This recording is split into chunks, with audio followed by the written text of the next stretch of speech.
This is Safety Bri, your number one safety geek. Why do we have the behaviors that we do? Superheroes in the workplace, right? All of those things that go into making you an effective safety manager. I love what we do. Motivation, learning, teaching, training, teamwork. I geek out over that just as much as I do safety. Hello, and welcome to episode 5 of the Safety Geek podcast. This is Safety Bri. I hope you guys are having a fabulous day. I don't know if you've noticed, but my voice is just a little bit hoarse today. I know that this podcast comes out on Tuesdays, but I record it at various days, and today it is a Saturday morning. And last night, I had a great time hanging out with my friends at a dueling pianos event at a local bar. So my voice is a bit harsh. But I bring this up not only because of the voice issue, but because are you guys like me? Like when you go into a public place, do you find yourself like freaking out over little safety hazards here and there? So last night, the pianos were getting set up and they're on a stage, and the girl pianist, I guess, was closest to the edge of the stage, and her chair or bench was literally right on the edge of the stage. I was freaking out the whole time, going, that bench is just going to slide backwards. But I had these rubber feet on it. The bench actually never moved for at least 2.5 hours of the show, and she would constantly sit on it and spin around and everything. And then finally it was like, what were they singing? I think they were singing Johnny Be Good or something like that. And she stands up and the bench just goes flying off the stage. And it's like, yep, I predicted that happening the whole time. But there's that happened. And the person sitting next to me, like her chair broke, and, she had like this sharp metal going into her from the chair. I mean, it was just like all these little safety hazards. Excuse me. Told you the voice is extremely harsh today. But all these little safety hazards that, we're working in an industrial, area where we focus on these things, but here this is just a bar and they don't think about safety. I mean, obviously they don't want their people getting hurt, and they don't want the girl falling, off the stage, which the stage was only like, I don't know, maybe 8 inches high. It wasn't like a high stage, but still, do they inspect their chairs? Do they, they just don't think about those things. So that was what I was thinking about last night. And I was hanging out with a friend of mine who actually used to be my administrative assistant when I was a safety director. And even she noticed it. And I'm like, I know, I'm freaking out. I want to stop the show and move her bench. So anyway, so that's the explanation for my harsh voice. Sorry for the little caveat there. Today, we are talking about action planning. And before I get started, I have a freebie for you guys this week. So you might want to pause the podcast and hop on over to the website. It's www.asksafetygeek.com and then go /5, and it will take you to the show notes for this episode, where you can download the freebie that's related to our topic. So you might want to have it in front of you as a reference while we're talking.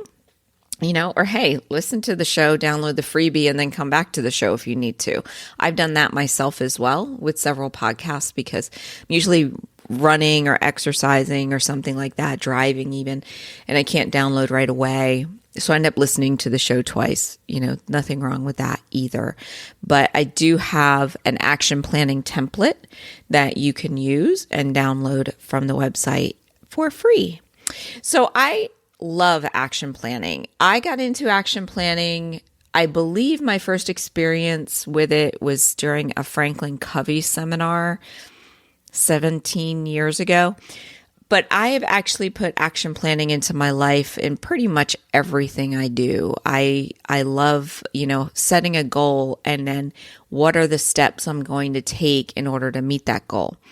But the reason why action planning is so important for safety managers to master is that action planning allows you to get more management support and commitment into your safety goals, because it allows you to show that you're not the only person involved in safety, that in order for safety goals to be met, it's more than just you doing it. It's everybody working together towards a common goal.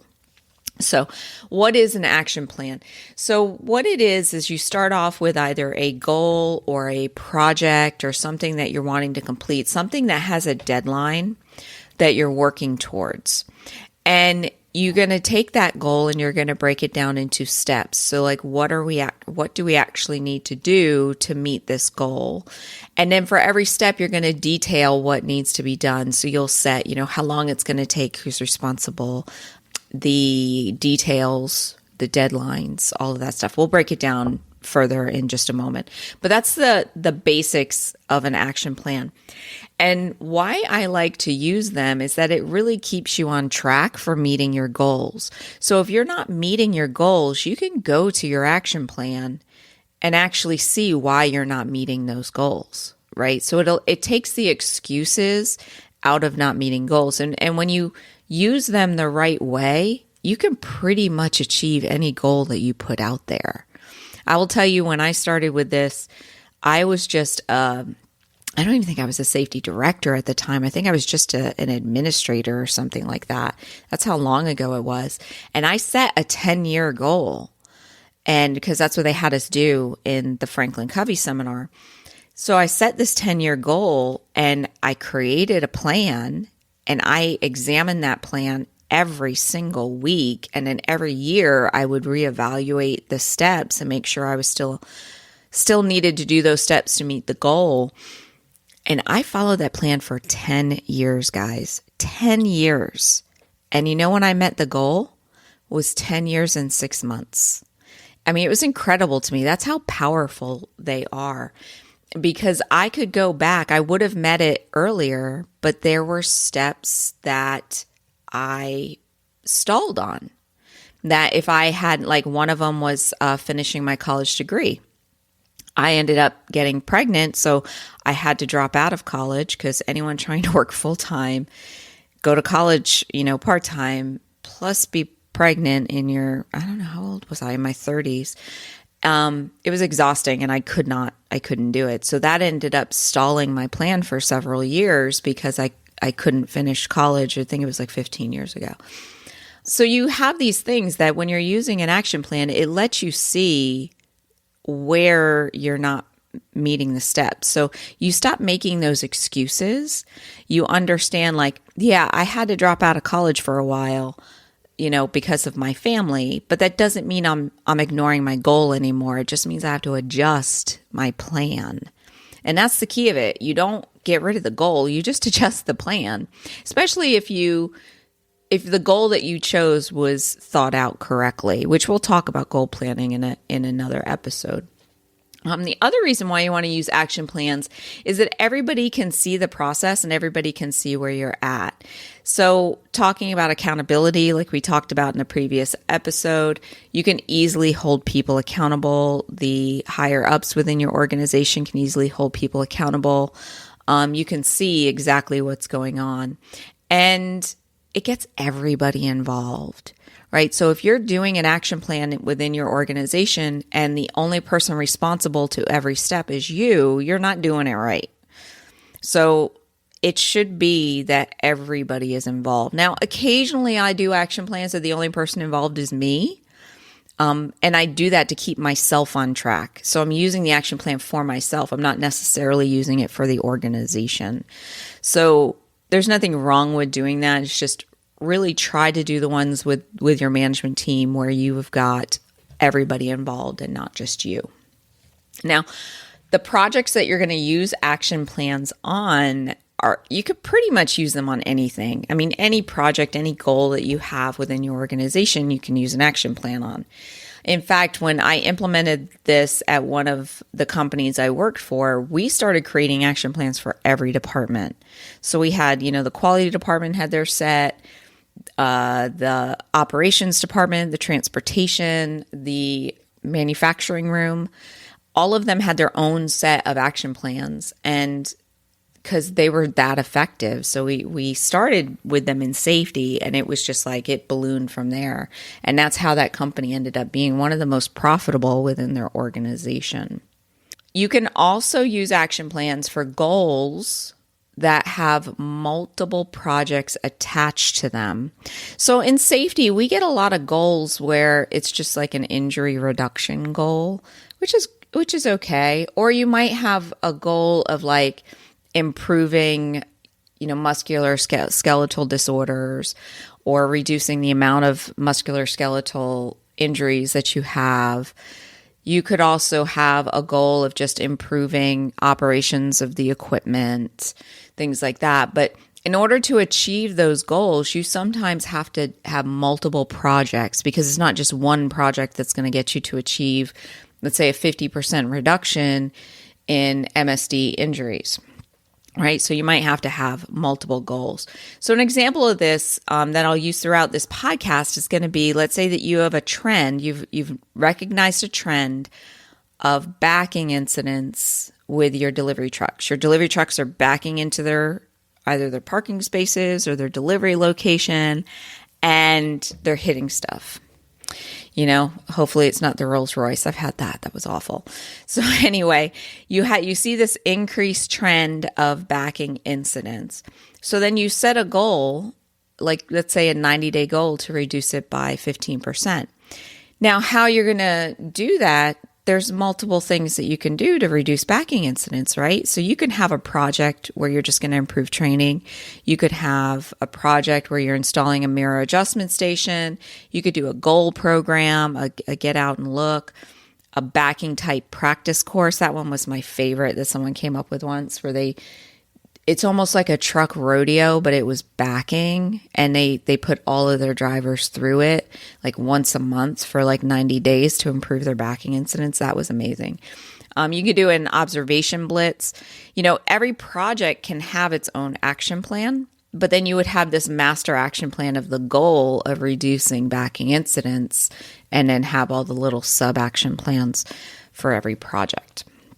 So when you're developing these action plans, you want to make sure that you involve everybody. So it's like your management team, your executive advisory committee. You can even start with your safety committee, right? So you start with your safety committee that we're seeing this trend. What do you guys want to work on? Let's get some ideas, draft some action plans, and then take that to your management team, get their opinion, and then take it to your executive advisory team. And they kind of make the final say so. That should be, if you're in a larger organization, that should be the path if you have a really good safety culture, and you can do that. But you want to make sure that all of your decision makers are involved. You do not create the action plan yourself, because this is the goal of an action plan, is not only to meet the goal, the overall objective of the action plan. It's also to make sure that everybody understands what's going on and that everybody is involved. It should increase management commitment and support. And the only way to do that is you are not the sole person making the decisions. Everybody is involved. And the way that I really like to do this, in the best way I've seen it, I went to a manager one time because I had an issue.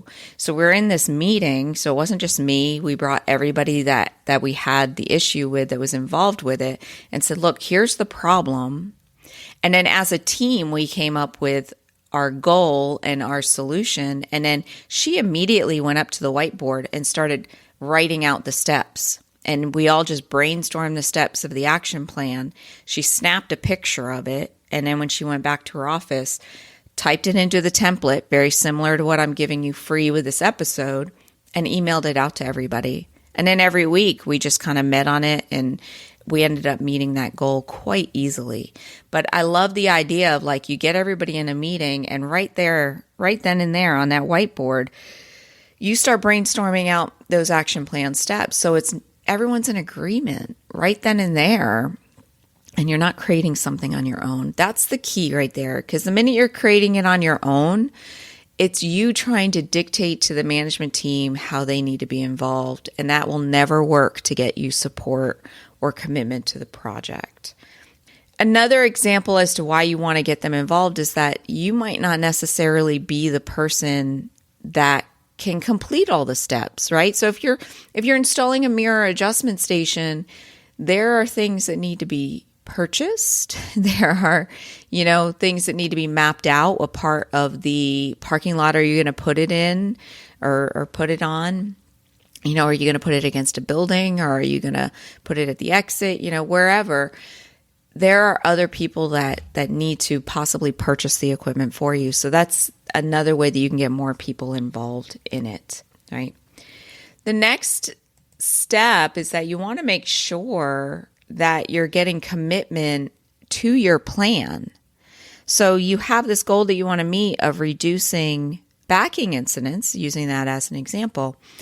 You have to make sure that everybody that you're creating this plan with has commitment to stick to the plan. They agree with it, and everybody just is like, okay, yep, we're definitely going to do this, and get them to sign off on it. So what I like to do is, like, as we're whiteboarding it and I put it into the template, I would then get everybody to commit and agree on the final plan. So once it is finalized, they commit and agree to it. Does that mean you can't change your plan? No, absolutely not. The plan is yours and it's fluid, but you have to get their commitment of, like, okay, I will be involved in this project or this goal, and these are the things that I am committing to doing on it. And if you find that you need to update your plan later, once again, you would get their commitment on it then. And like I said, if you're doing this for yourself, like I do, to this day, I probably have 4 or 5 of them that I'm working on a regular basis. It's a great way to help you meet your deadlines. So like this podcast is a great example. I wanted to launch a podcast, so I backed up and I wrote all the steps that I would have to do to launch this podcast. What equipment I would have to purchase, what would I need to learn about, what software was I going to use, what topics was I going to talk about. All of those went into my plan, and then I just worked backwards from the date I wanted to launch it to how much time everything took. So it was just a great way to meet your deadlines and to keep you on track. So let's say that, every year, or at least every couple of years, we want to update our written programs and policies. You can create like an action plan on updating policies. So that way you can see your deadlines as to what policies you need to update and when. And then you can just hold yourself accountable for your due dates.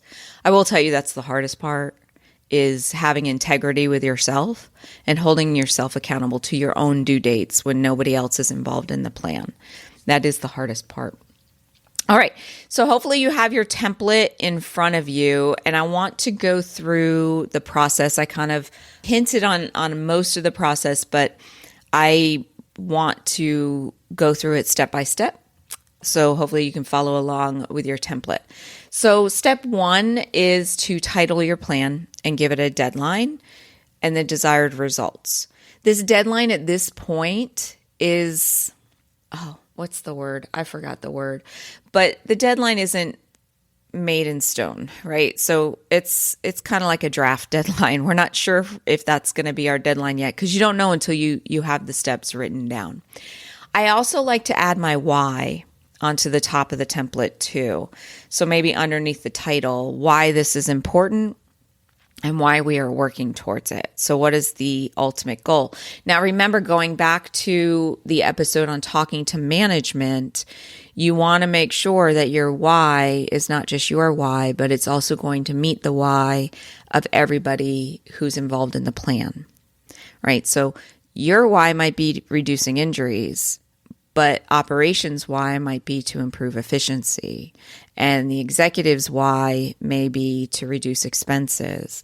So make a nice why statement that kind of combines all of those, so that way the plan is relatable to everybody who is involved, right?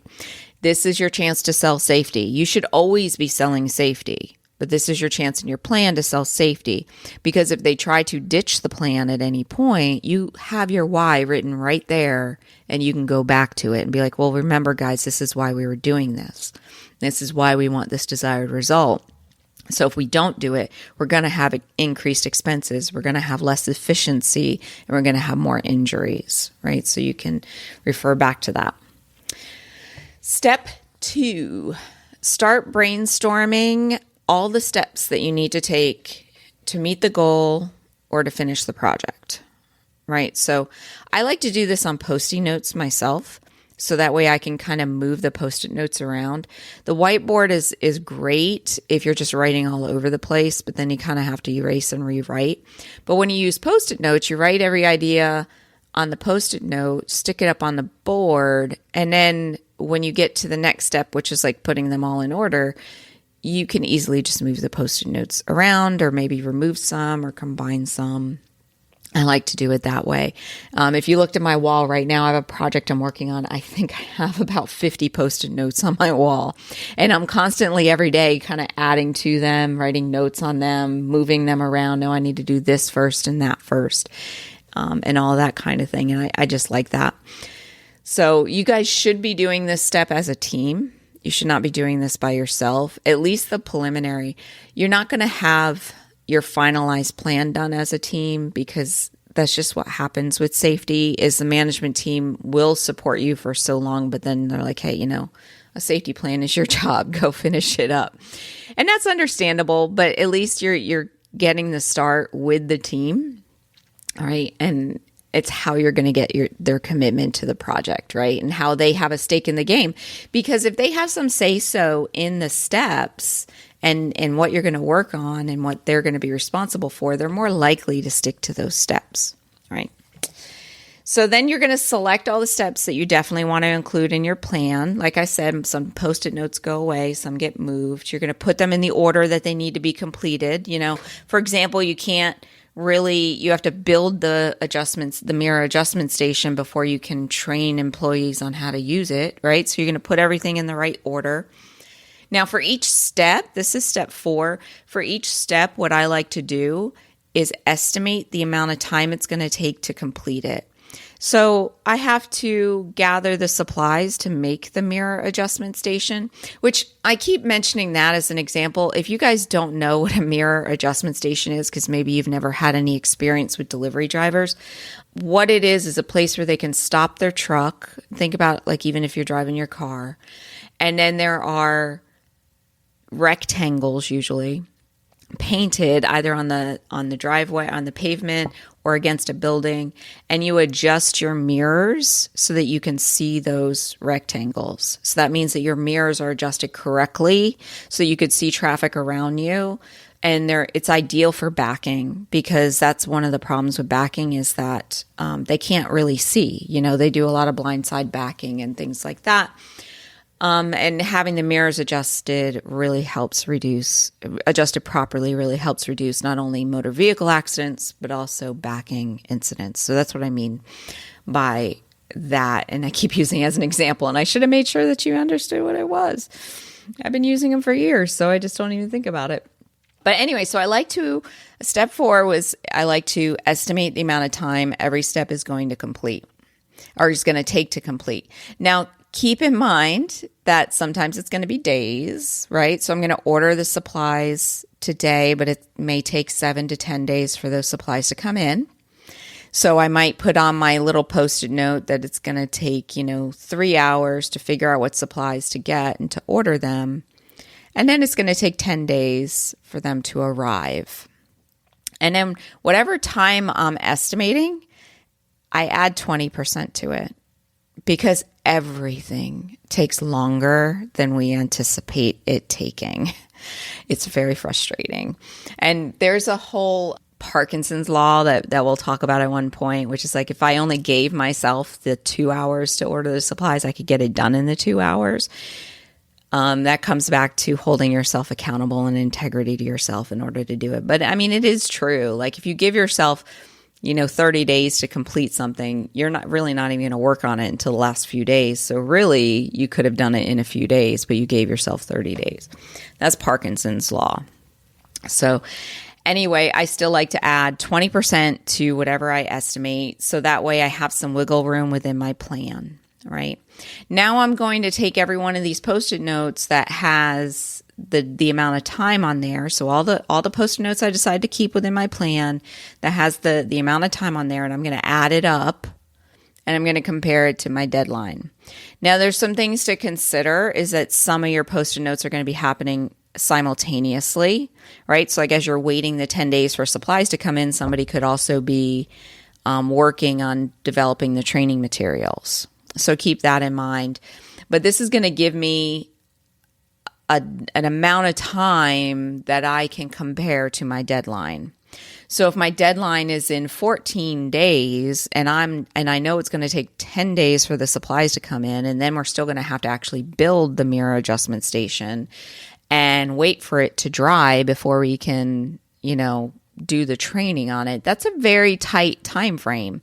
So I might want to push my deadline out more. So this is where I said the deadline that you put in the very beginning is kind of fluid because you really don't know until you have your steps written out. But you could look at your deadline and work backwards and see, okay, let's say my deadline is 6 weeks from now. I can add in all these steps and I can spread them out more so that way people aren't overworked. And do I have enough time to meet that deadline? And maybe not only do I have enough time, I have more than enough time. I can either change the deadline and make it quicker, or I can say, hey, I'm not even going to start to work on this project for 3 weeks. So I can work on something else in the meantime, maybe finish something else up. So I'll do that as well. Now, caveat in here. As you are working your plan, remember, this is your plan. There is nothing set in stone. The only people holding you accountable is your management team and yourself, right? So let's say that you start working your plan and the supplies take 20 days to come in because they had to be back ordered or something, right? And that was unanticipated. It's your plan. You can adjust your deadline at any point, just how my 10-year goal took 10 years and 6 months. You can just adjust your timeline. There's nothing wrong with that. So just remember, it is your plan. It's just anytime you make that adjustment, you want to make sure it's for a worthy cause. It is, a justifiable reason why you're making that adjustment. And that the management team all agrees. And you don't want to keep adjusting it. So like what I'll see a lot of times is they'll have this goal and somebody else on the team will come up and be like, hey, we have this sales show coming up and this conference and we got construction. We're just going to have to put this goal off. And yeah, maybe you put it off for 6 months, but then 6 months come and they go, oh yeah, this is going on now and this is going on now. That means you don't have commitment to your goal from your management team. So then that's where you need to go back to the drawing board and your why and say, hey, do we really have commitment to even do this goal in the first place? Okay, so it's okay that you adjust your plan. Just make sure that the reasons you're adjusting it are justifiable and that they're not just going to keep repeating over and over again and is not a signal that your management team is just not supporting the plan to begin with. And I'll see that a lot when safety managers are pushing their agenda without getting support for their agenda first. So if you're just pushing what you want to do and not, a lot of times they'll give you the nodding heads going, yeah, but they're not actually going to do the work and support it. So that's why you have to get that support piece in place first, the commitment to the goal and the why. All right. So next step, you know how long every step's going to take. You know the steps are in order. You start plugging it into your action plan. Decide who's going to be responsible for every step. There should be one person responsible for getting each step done. Does not necessarily need to be you. Right? It could be a procurement person, it could be a maintenance person, it could be an operations manager. One person should not be responsible for every step. That's not a team effort in meeting the goal. So who's responsible should be a team decision. And make sure they understand it's not your plan, it's the team's plan. And then plug it all into your action plan. That's step 7. Write each one in detail, who's responsible, the estimated time to complete, calculate your due dates, Based on those estimated times to complete, I generally start from the deadline backwards. So I put my steps in order, but I end with the last step. So like if step 1 takes 3 days to complete, or step 10 takes 3 days to complete, or let me go backwards here. Step 9 takes 3 days to complete. Then I would put, step 10 on day 4 and step 9 on day 1, that type of thing, and then work backwards from there. Add in any notes. What you'll see on the template is a whole section for notes. I really like to put in notes and details and things that were brought up during the discussion for them to consider as they're working on it. And then I make copies and I distribute to everybody who's involved. When we had a bunch of these and we had every department with their own action plans, we actually kept a binder. So we had a master binder of action plans, and then we kept the action plans themselves on a shared directory so that way people could update them and everybody could access them. A Google Doc is great for that because everybody can edit it at the same time. I know Microsoft is coming out with stuff that you could do that too, like Microsoft Teams was something new that everybody could update at the same time. I personally like to have them out on paper, and I print them out and I put them up on my wall, and I write on them directly on my wall. So as I'm finishing stuff, as I'm taking notes and things like that. So that way I always have them within view and I can easily see them. And I generally try to keep the amount of action plans I'm working on at any given time to 3 to 5 and no more than 3 to 5, because otherwise I'm just too overloaded, right? And step 8, this is the most important step, absolutely the most important step.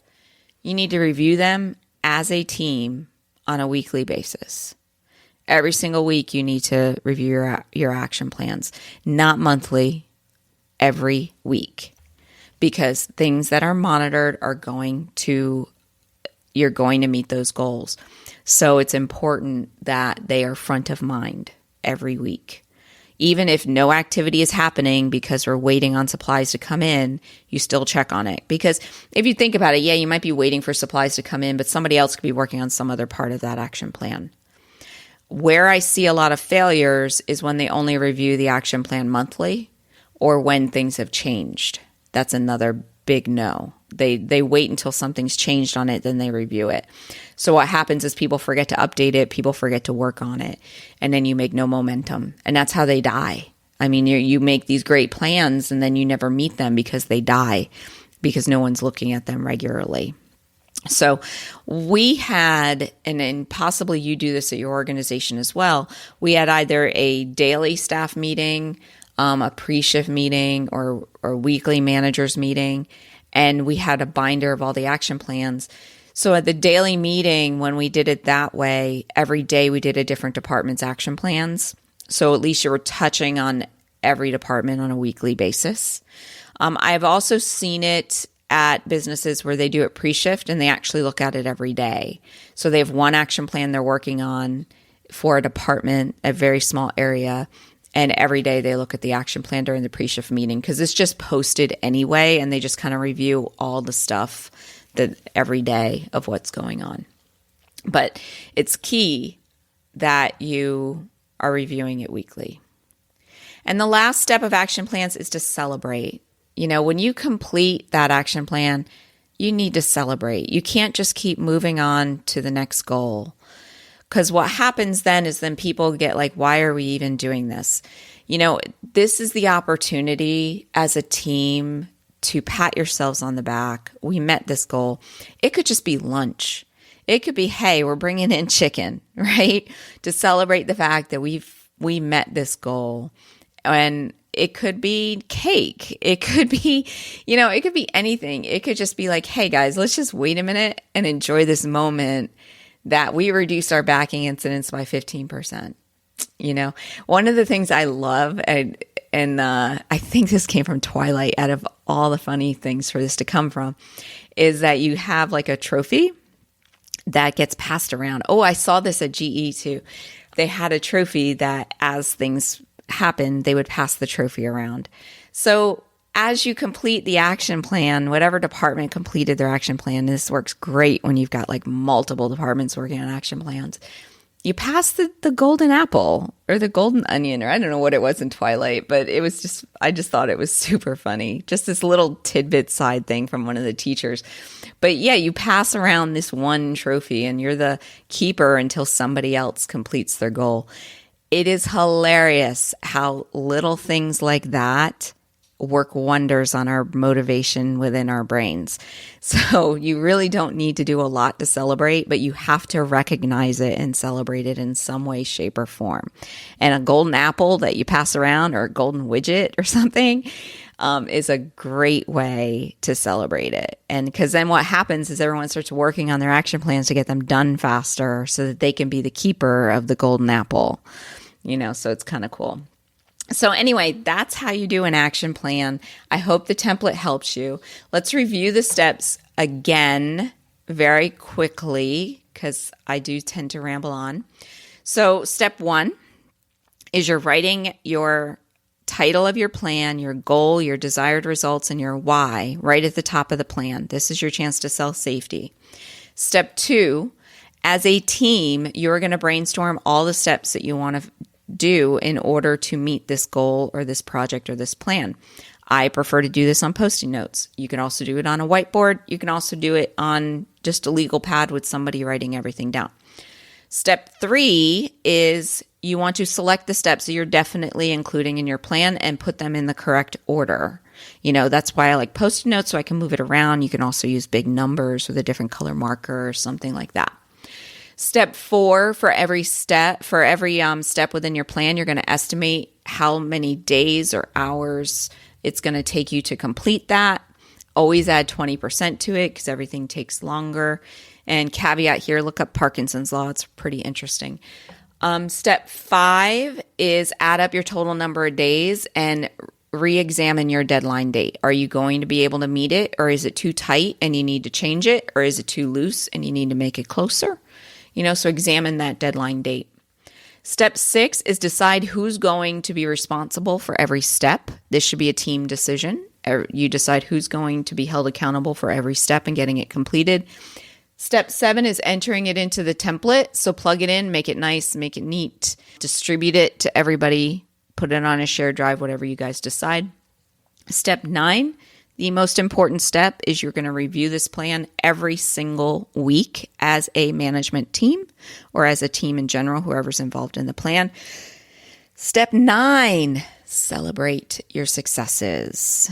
Get a golden widget and pass it around. I don't know, but celebrate your successes. So what I will tell you is that action planning has been a game changer in my life and in every business I have introduced it to. To me, it is a must-have for goal completion because, they say, okay, I know I'm going to botch this up, but a dream is a goal without a deadline. And then what was the other one that I've always heard too, is that a dream is also a goal without a plan, So basically that's what you're doing there. I know I totally botched that up, but that's okay. It's a Saturday morning and my voice is all hoarse, so who cares, right? So anyway, what you want to do is make sure that you introduce these because they were a game changer for me. They're a game changer in my life. They were a game changer at the facility because we started to meet all of our goals. And like I said, we ended up excelling this location to where we won awards, and we actually were the most profitable within our entire corporation in that division. So the way to make sure that you're achieving the goal is these small, consistent steps towards it. And that's what action plans allow you to do, is that it is the consistent, small, daily efforts towards the goal that get you there, and keeping that goal in mind. And when we're looking at reducing injuries, sometimes that goal just seems daunting because you can't control someone's behavior.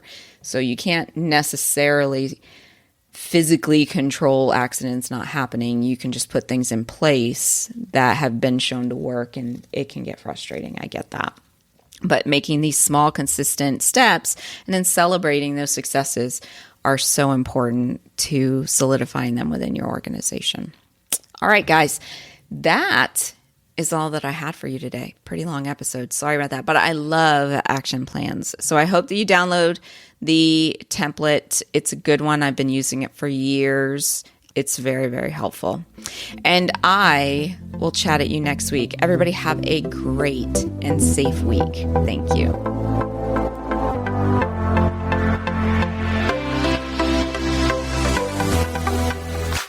You know what? I have a hunch that you have a BSF, a best safety friend, who would love to know about this show. Well, don't keep it to yourself. Sharing is caring. Stop what you're doing right now and forward this show to them. They will thank you. And don't forget, you can check out the show notes and links for this week's show at www.asksafetygeek.com. Chat with you next week. Bye.